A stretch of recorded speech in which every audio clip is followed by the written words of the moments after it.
would describe myself as a traditional artist because I mesh together traditional and digital processes.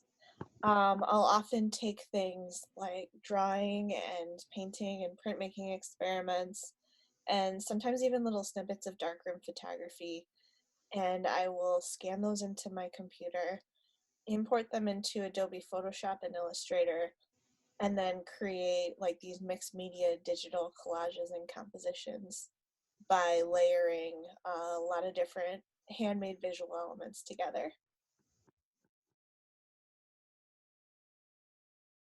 It's a lot of experimentation and a lot of trial and error in my process. One thing that I will do is I collect a very large archive before I ever start a piece.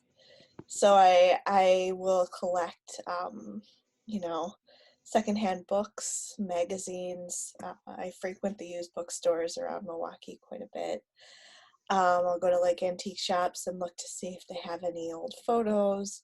Sometimes I've picked up old photo negatives.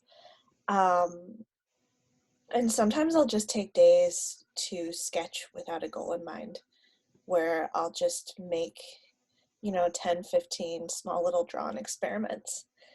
And I keep all of these things and I scan them into my computer in a digital library. And I don't usually have an idea in mind of sort of what piece they're going into before I do them. It's more of like a very broad archive. But my process is very improvisation based. And as I am sort of working through, it's kind of like fitting together puzzle pieces.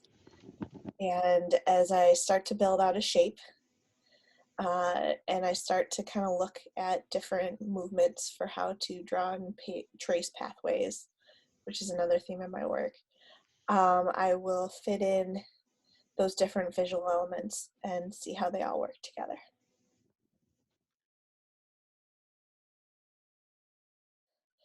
I find inspiration in improvisation, definitely like the act of creating and the act of editing and revising. I do a lot of that. Usually it takes me at least 6 months to create a piece, and it goes through, multiple drafts and iterations. Um, I find inspiration from other collage artists. I love seeing what different artists do. I've always loved Robert Rauschenberg. He's one of my favorites. Um, and another person I'm very fond of is named Eduardo Recife. He's a Brazilian artist. And I just love, I'm inspired by artists who really push the limits of every media they work in, whether it's traditional mark making or, layering digital media. Um, I'm inspired by that act of layering a lot of different pieces and elements together and repurposing them into something new. Part of it is that idea of just celebrating creation and the act of making something even when you don't know what it's going to be in advance. Part of it, I mentioned like that idea of tracing and retracing pathways. And for me, there's a performative action in drawing. And so I get into my routine where I start to draw out a model, and it's almost like I'm building my own place. So that's been a lot of fun. Those things, and just that idea of pulling from a wide archive of different visual resources and remixing them into something new. The idea of remediation and repurposing kind of carries through every piece of work that I do.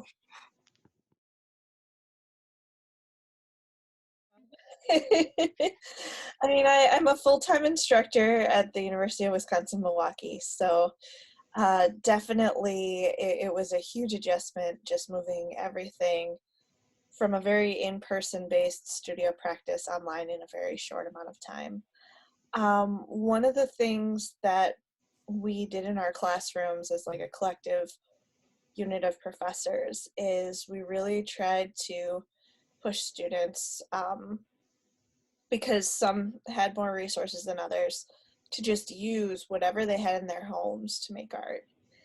And doing that in my classroom really gave me an appreciation, sort of like a newly renewed appreciation in all of the found objects, the found papers, kind of everything I had in my home.